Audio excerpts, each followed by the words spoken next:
आणि सूर्याच्या मंत्रानं तिला कर्ण प्राप्त होतो आणि कर्ण शेवटी तिच्या दासीच्या मदतीनं दासी तो कर्ण जन्म झाल्यानंतर राजमहालातून नदीमध्ये सोडून दिला जातो यमुनेमध्ये.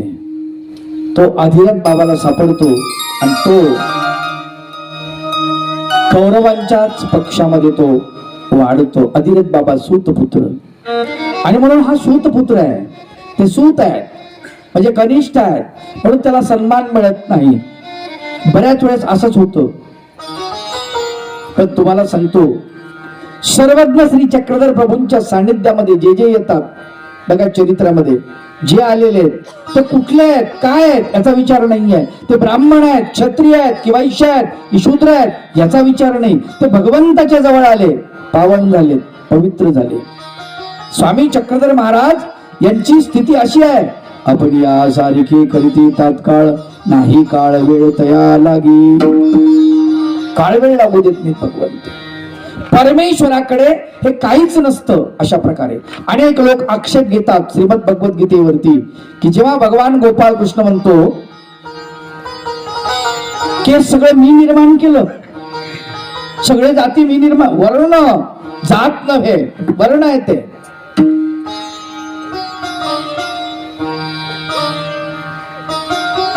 चारी वर्ण भगवंतांनी निर्माण केले, वर्ण निर्माण केले व्यवस्थेसाठी. लक्षात ठेवा याच्यामध्ये वर्णात बदल होऊ शकतो. आता आज जो माणूस डॉक्टर आहे तो कोण आहे माहिती आहे तुम्हाला? शूद्र आहे. आजच्या भाषेमध्ये वकील शूद्र आहे. जेवढे सर्व्हिसला लोक आहेत ते सगळे शूद्र आहेत. त्याचं कारण परिचर्यात्मकम कर्म शूद्रशापी स्वभावलम. नियम सांगतो परिचर्यात्मकम कर्म, सेवा करण्याचं काम करतो तो शूद्र, त्याला शूद्र म्हटलं जातं. मग आज शूद्र उच्च आहे की नाही याचा विचार करा. शूद्र किती श्रीमंत आहे तसा अर्थ नाही, त्या अर्थाने शूद्र नाही. लोकांनी आपल्याकडे तो ओढून घेतलेला आहे आणि बळी तो कानपिळी. ज्याच्याकडे ज्ञान आहे तो माणूस दुसऱ्यावरती राज्य करण्याचा प्रयत्न करतो दबाव तंत्रान. मधल्या काळामध्ये ब्राह्मणांनी अत्याचार केले ठीक आहे, परंतु सगळेच ब्राह्मण असे नव्हते. सर्वज्ञ श्री चक्रधर प्रभूंकडे जो जथ्था आला, जो जमाव आला, जो समुदाय आला ते सगळे ब्राह्मण आहेत. पण त्यांनी त्यांचं ब्राह्मण्य फेकून दिलेलं आहे. इकडे संत ज्ञानेश्वरांना त्यांच्या वडिलांना देहदंडाची शिक्षा भोगावी लागते. लक्षात घ्या. त्याच वेळेला इकडे रुद्धपूरकडे आचार्य श्री नागदेव यांना पुत्रप्राप्ती झालेली आहे. आता तो भाग निराळा, त्या अगोदरचा आहे का नंतरचा आहे तो विषय चिंतनाचा आहे. परंतु त्याचं बारसं साजरं होतं विदर्भामध्ये रुद्धपूरला.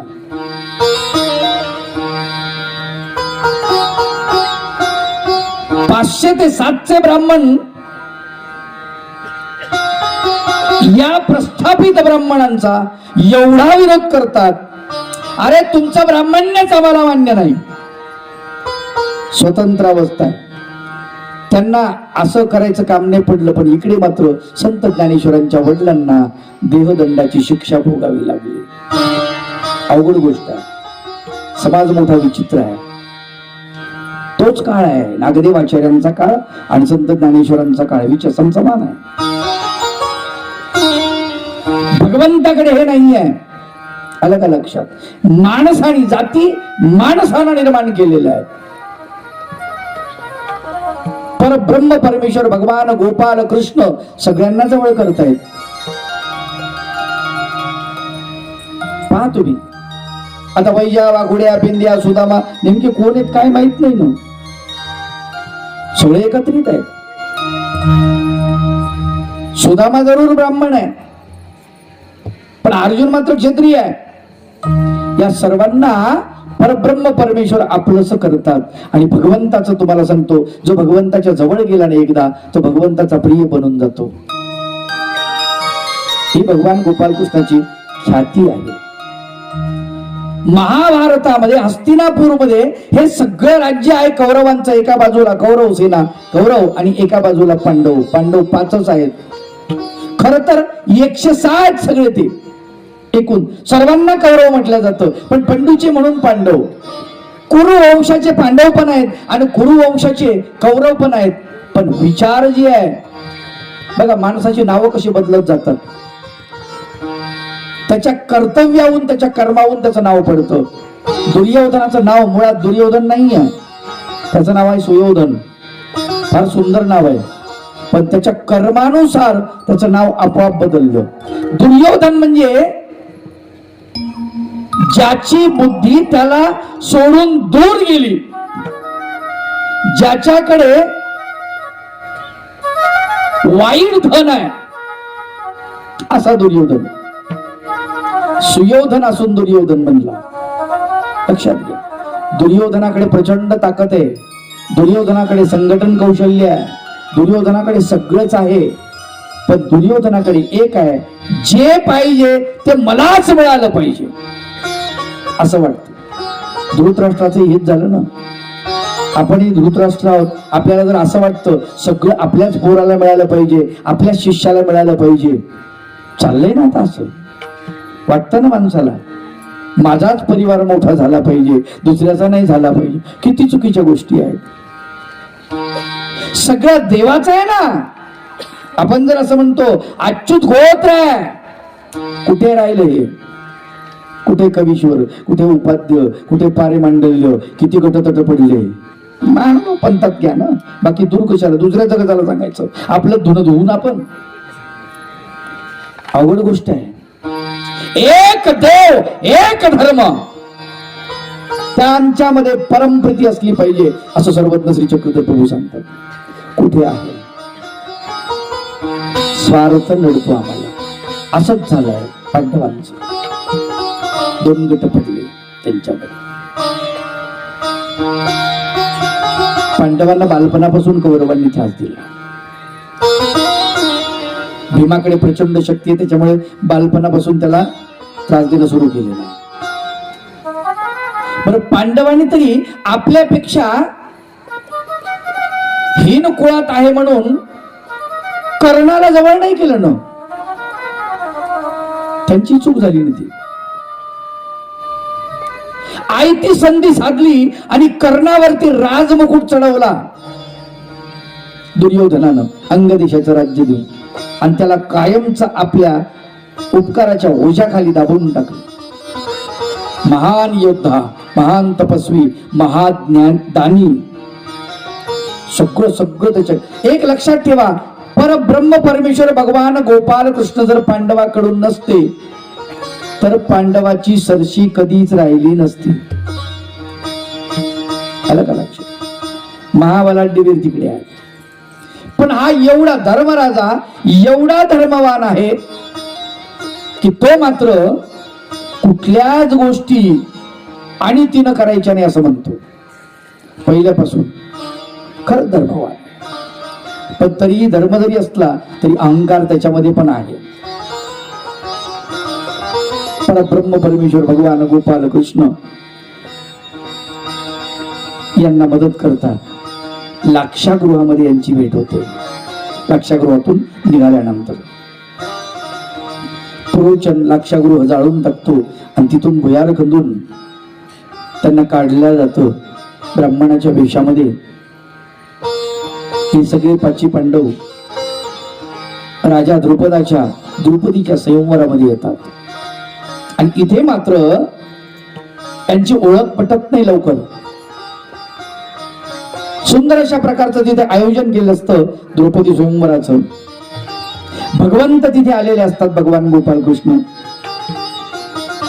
आणि त्यांनी ठरवलेलं असतं की अर्जुनाला वरमाला घालायची आहे, पण अर्जुन उपस्थित नाही. अनेक देशोदेशीचे राजे आलेले आहेत तिथे. वक्रदंत, शिशुपाल,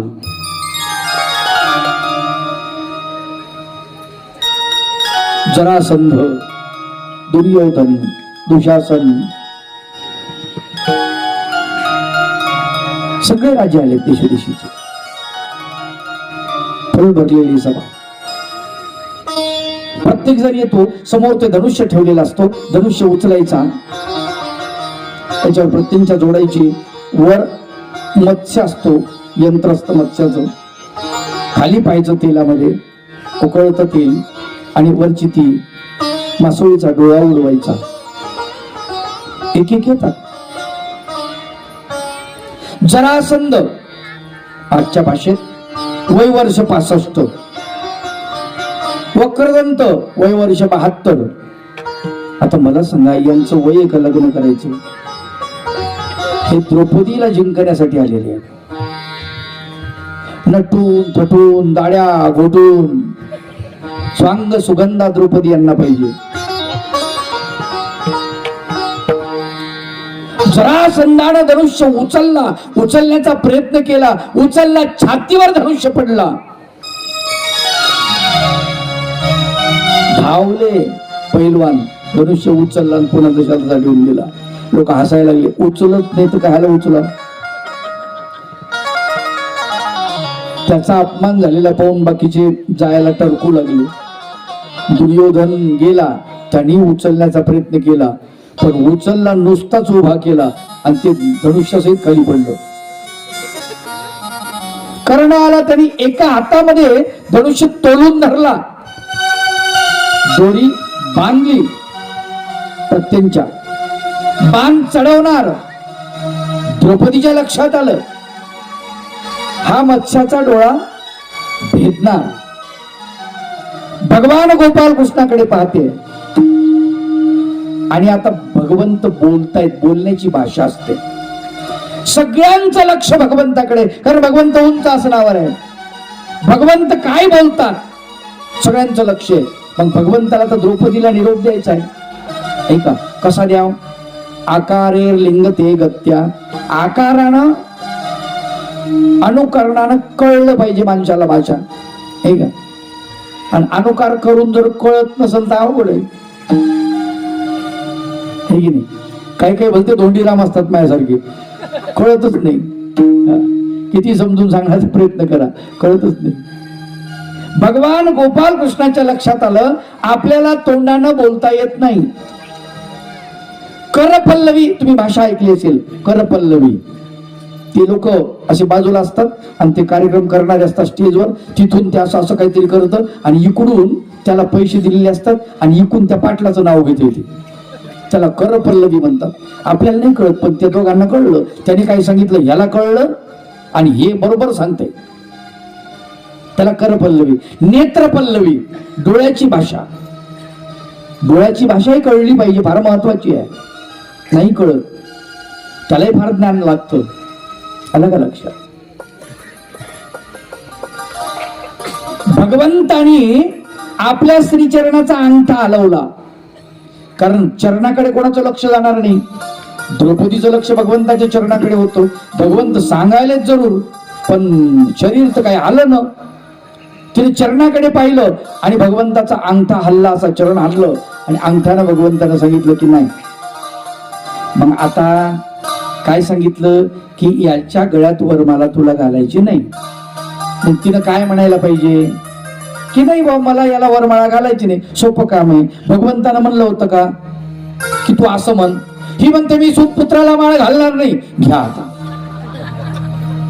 माणसाची वाणी ताब्यात पाहिजे. भगवंतानं नाही सांगितलं, पहिला कळालं पाहिजे. द्रौपदीला नाही समजलं आणि त्याच्या मनामध्ये अंतःकरणामध्ये तो खूप दुखावला. धनुष्यबाण ठेवला, हात जोडले, बाजूला निघून गेला. ठीक आहे, पुढच्याची इच्छा नाहीये, आपण काय करू शकतो, पण दुःखीस्त तर झाला ना. अंतःकरणामध्ये तिच्याबद्दल जे मनामध्ये दोष निर्माण झालेला आहे, एक जागा द्वेषाची निर्माण झाली, ती तर कायम कोरल्या गेली ना. द्रौपदीनं माणसांना असं दुखवलेलं आहे, लक्षात ठेवा. भगवंताची बहीण झाली म्हणून काय झालं? राजसू यज्ञाच्या प्रसंगात तिथे सुद्धा तिने तसंच केलं, दुर्योधनाला दुखवलं. राजसू यज्ञामध्ये सगळे येतात, पाहुणे निघून जातात, हे घर पाहुणे थांबतात राजमहाल पाहण्यासाठी. पाणी असतं तिथं जमीन दिसते, जमीन असते तिथं पाणी दिसतं, अग्नी आहे तिथं जमीन दिसते, असं चित्र विचित्र असतं. जिथे दरवाजा नाही तिथं भिंत असते आणि दरवाजा दिसतो, तिथं चकत. त्याला वाटतं गालीचे आहे. लवकर सांगतात म्हणले महाराज पुढे गालीचे आहे. ते म्हणे आम्ही काय हस्तिनापूरचे एवढी येडी आहे का, तुम्ही चक्राचा माल बांधला आम्हाला कळत नाही. महाराज पुढे पाणी आहे, बस गेलं पुढं. गालीच्यावर पाय दिला तर गालीच्या नव्हता, पाणी होत. पडलं खाली. जसं पडलं, माणूस पडल्यावर आपल्याला लागलं का येणे पाहा तुम्ही. आपला सगळ्यांचा अनुभव, मोटरसायकल पडू द्या, कशावरून पडू द्या, आपल्याला लागलं का पाहत नाही. आपल्याकडे कोण पाहतं काही पाहत. त्याने तसंच पाहिलं, आपल्याकडे कोणी पाहतं का. आणि योगायोग असा, गवाक्षातून द्रौपदी ही पाहत होती. द्रौपदी मग आता द्रौपदीनं गप्प बसावणं. हसली ठीक आहे, तुझा धीर आहे, नाता आहे, तेवढ्या पुरती चेष्टा ठीक आहे. पण काय म्हटली, अंधे का पुत्र अंधाही होत आहे. काही कळतंय तुला, काय बोलते तू. भगवंताची बहीण झाली म्हणून का काही तोडसोड घ्यायचं, चुकीचं आहे ना ते. अंधे का पुत्र अंधाही होत आहे. बाई तू तुझ्या सासऱ्याला बोललीस, तुझ्या लक्षात येत आहे का. आणि दुर्योधन इथे दुखावला, लक्षात घ्या. दुर्योधन इथे दुखावला. दुर्योधनानं त्या मनामध्ये असं आणलं की बस यांना आपण बघायचं, यांची व्यवस्थाच करायची. बोलवलं त्यांना, घरी गेले, सांगितलं त्यांनी. म्हणले एक काम करा, आपल्याला यज्ञ करायचा आहे, राजसू यज्ञ. अरे म्हणले राजसू यज्ञ एकटा होत नसतो, ते 100 करावे लागतात म्हणले. म्हणले कोणतं तरी करायचं आहे, पांडवांना बोलवायचे. आता द्रोणाचार्याला, कृपाचार्याला, भीष्माचार्याला कळलं काहीतरी भानगड तिथं झालेली आहे. हे पाठीमागं थांबलं होतं येडं आणि हे काहीतरी झालंय, आता काहीतरी करतंय. नाही नाही म्हणले, असं नसतं, आताच झालंय, ते आपलेच आहेत आणि आपले चुलत भाऊ त्यांनी केले, मग इथं कुठं असतंय का म्हणले, असं नाही जमत. नाही नाही म्हणले करायचं. धृतराष्ट्र म्हणला होऊ द्या ना, पोर म्हणतात तर जाऊ द्या ना, आपल्याकडे संपत्तीला काही कमी आहे का. आता काय यांचं काही चालेच ना मात्र. ठीक आहे मग बोलवायचं. आता पहा गंमत असते बरं का. बोलवलं 5 पांडवांना. मग आता त्या ठिकाणी धर्मराज आणि त्याच्यासोबत 5 बंधू, द्रौपदी सगळे आलेले आहेत. घर पाहुणे काय होते तुम्हाला सांगू. इथं भगवंताला ते विसरले. इथं भगवंताला, मुद्दा लक्षात ठेवा, ज्या ज्या वेळेला आपण भगवंताला विसरतो त्या त्या वेळेला आपल्यावरती संकट येतात, लक्षात ठेवा. हे प्रमाण, ही लीळा त्याला. ज्या ज्या वेळेला आपण भगवंताचं नाम विसरलो त्या त्या वेळेला आपण गोत्यामध्ये येत असतो, लक्षात ठेवा. ज्या ज्या वेळेला आपण देवावरती, विशेषावरती डोकं ठेवून आपण गावाच्या बाहेर पडत नाही त्या त्या वेळेला आपल्यावरती संकट येतात. ज्या ज्या वेळेला आपले गुरु हजर असताना आपण त्यांना दंडवत करून जात नाही गावाला त्या त्या वेळेला आपल्यावरती संकट येतात, लक्षात घ्या. फार महत्वाची गोष्ट असते, ती आपल्याला कळली पाहिजे, समजली पाहिजे. पण हा एवढा मोठा हुशार, याला वाटलं भगवंताला कशाला बोलवायचं बा, द्वारकेहून आत्ताच भगवंत गेले आणि त्यांना बोलवायचं, मग गाडीचा खर्च द्यावा लागून, दक्षिणालय द्यावं लागून, भानगडी कशाला, कुटाणा नको, आपणच जाऊ, घरगुती काम आहे आणि घराच्या भानगडीत देवाला कशाला उगू. गेले तिथं, पोहोचले. तिथे गेल्यानंतर त्यांनी आयोजन केलं कशाचं, जुवा खेळण्याचं, नाही का.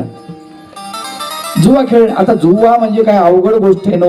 द्यूताचं आमंत्रण दिलं. त्या काळामध्ये द्यूताचं आमंत्रण राजा नाकारू शकत नव्हता. युद्धाचं आणि द्यूताचं आमंत्रण राजाने नाकारलं तर हा राजा कमकुवत आहे, हा राज्य करण्याच्या लायकीचा नाही, असं फरमान निघत होतं. ठीक आहे, हरकत नाही. याने द्यूताचं आमंत्रण स्वीकारलं, हेही बरोबर आहे. पण याने एक म्हणायला पाहिजे होतं, मामा तुमच्या सोबत कोण खेळणार आहे हो. मामा तुम्ही धुरंधर आहात, त्याला झाडावर चढवायला पाहिजे होतं, त्याचा अहंकार वाढवायला पाहिजे होता शकुनीचा. मामा या पृथ्वी तलावरती द्यूतामध्ये तुम्हाला हरवणारा कोणीच नाही, कोणीच नाही. हा, तुम्हाला खरंच खेळायचं असेल ना, आमच्याकडे एक पैलवान आहे, द्वारकेला राहतो, मोर मुकुटधारी, बासरी वाजवणारा, देहुळा चरणी, त्याच्यासोबत खेळा. तो काय खेळणारा, कारण त्यांनी सांगितलेलं आहे, द्यूतम छलयतामस्मी तेजस्तेजस्विनामहम. द्यूतामधलं जे छल असतं ते छल महत्वाचं असतं आणि छल मी आहे असं भगवंत म्हणतात. खरं तर छल काय चांगली गोष्ट आहे का? वाईट आहे. पण द्यूतामध्ये ते गरजेचं आहे. तुम्हाला बगर छल करता जिंकता येत नाही. आणि धर्मराज हा धर्मवान असल्यामुळे याला छल करता येत नाही. लक्षात घ्या, मुद्दा महत्वाचा. आणि त्या ठिकाणी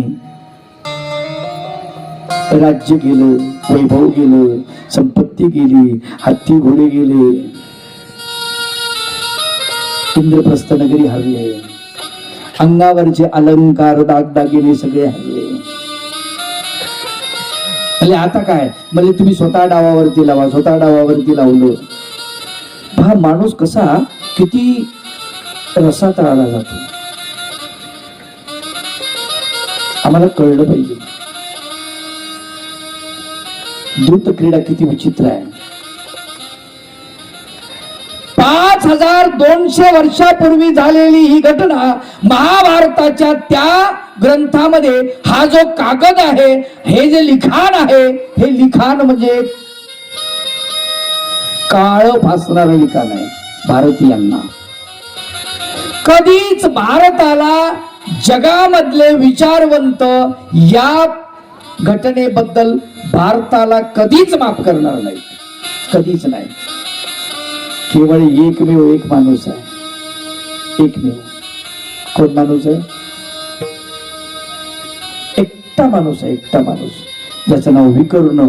त्यांनी विरोध केला. कुणीच नाही, कुणीच नाही. सगळे खाली माना घालून बसले. अवघड असते. सगळे खाली माना घालून बसले. पराक्रमी महाप्रतापी असलेले 5 पती आहेत तिचे, द्रौपदीचे, पण काही करू शकत नाही. आणि द्रौपदी याला विचारते, त्याला विचारते, त्याला विचारते. परब्रह्म परमेश्वराची बहीण आहे द्रौपदी. तिच्याकडे सामर्थ्य आहे. तिला वाटतं माझे पती आहेत, हे अमके आहेत, त्यांना विचारू, त्यांना विचारू, कोणीतरी मदतीला येईल. पण कोणीच येत नसतं संकटामध्ये मदतीला. लक्षात, कोणीच येत नसतं. मैं द्रौपदी कृष्ण की भगिनी द्रुपद सुता पंचाली हो, अग्नि कन्या पंचपती व्रत कुरु कुल मर्यादा हो. ती म्हणते मी कोण आहे माहितीये का? द्रुपदाची कन्या आहे, कृष्णाची भगिनी आहे. आणि पितामह मी खरंच दुर्योधनाची दासी आहे? तुम्हीच सांगा. धर्मराज तो धर्मवीर है, कहा उनका धर्म गया. धर्मराज तो धर्मवीर है, कहा उनका धर्म गया. नारी का सम्मान बुलाकर अधपतनों के चरम गया.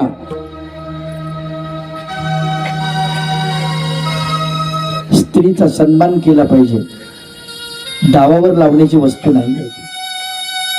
आम्हाला कळलं पाहिजे. कोणीच आपल्या कामी येत नाही हे तिच्या लक्षात आलं.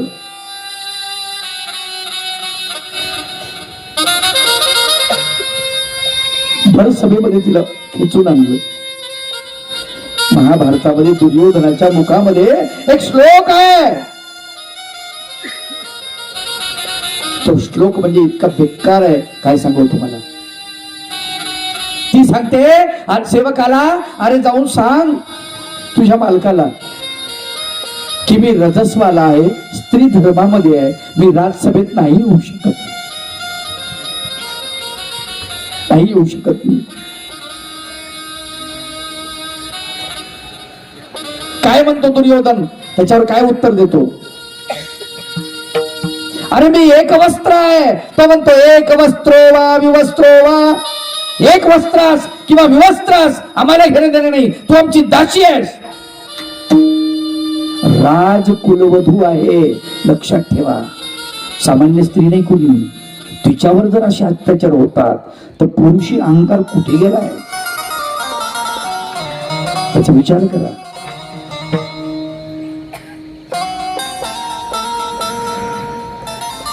आपण पाहतो आपल्या भारतामध्ये खरंच स्त्री सुरक्षित आहे? नाही ना माय बापू, नाही. एका द्रौपदीची इज्जत पणाला लागली. तुम्हाला सांगतो 40 लाख लोकांची कत्तल महाभारताच्या युद्धामध्ये झाली. 40 लाख, थोडी तिडके नाहीये. एक द्रौपदी. विचार करा, भगवंताला अजिबात मान्य नाही गोष्ट, अजिबात मान्य नाही. मागे एकदा एक पत्रकार भारतातून जपानमध्ये गेला आणि तिथे विमानतळावर उतरला. उतरल्यानंतर मध्यरात्र होती. टॅक्सीत बसला. बसल्यावर त्याच्या लक्षात आलं की टॅक्सी चालक स्त्री आहे. त्या पत्रकारांनी त्या स्त्रीला विचारलं. आता तिला सगळ्या भाषा येत होत्या. त्याने विचारलं, आप औरत हो के गाड़ी चला रहे हो? बोले हाँ, उसमें क्या है? और रात का समय है. बोले फिर क्या हुआ? बोले आपको डर नहीं लगता? बोले डर किस बात का? किस बात का डर? मैं आदमी हूं, तुम औरत हो. अगर मैंने इस गाड़ी में तुमको कुछ किया, तकलीफ दी, तो क्या करोगी? काय म्हणावं त्या बाईने?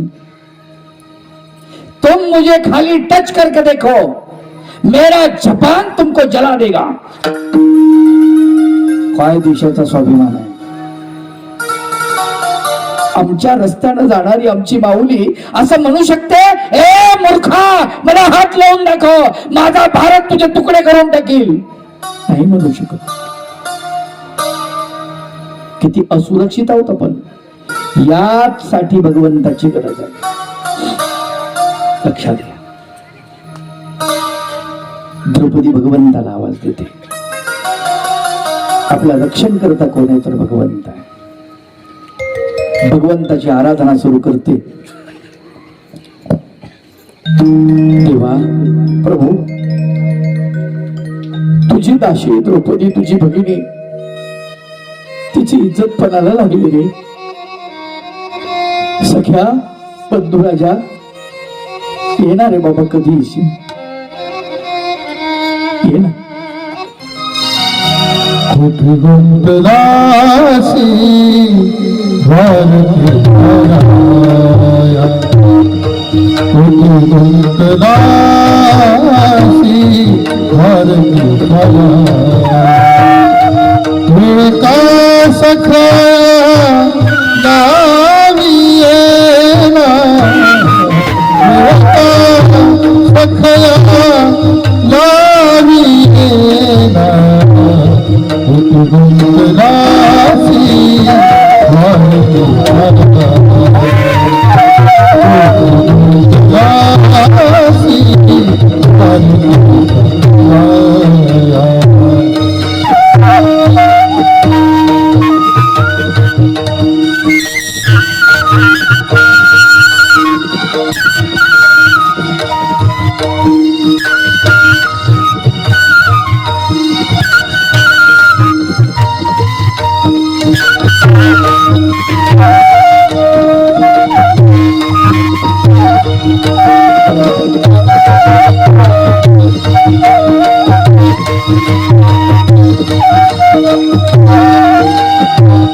आदि देवा तुझी भेटी होती आशा, आदि देवा तुझी भेटी होती आशा, आदि देवा तुझी भेटी होती आशा. भज मेरी शिकेशा, भज मेरी शिकेशा,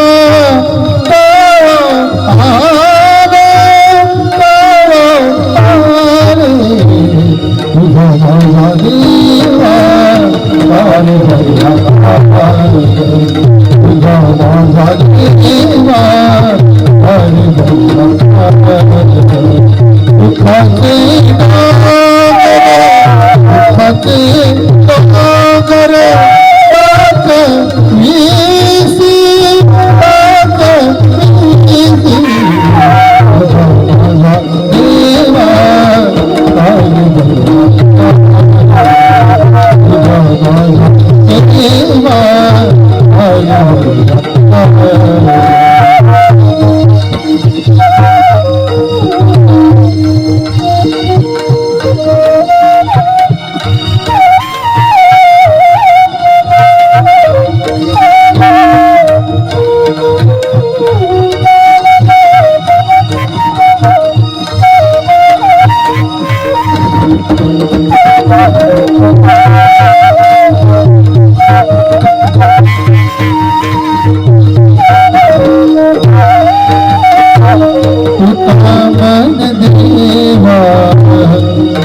माझी जीव तुका म्हणे देवा जरा माझी जीव तुका म्हणे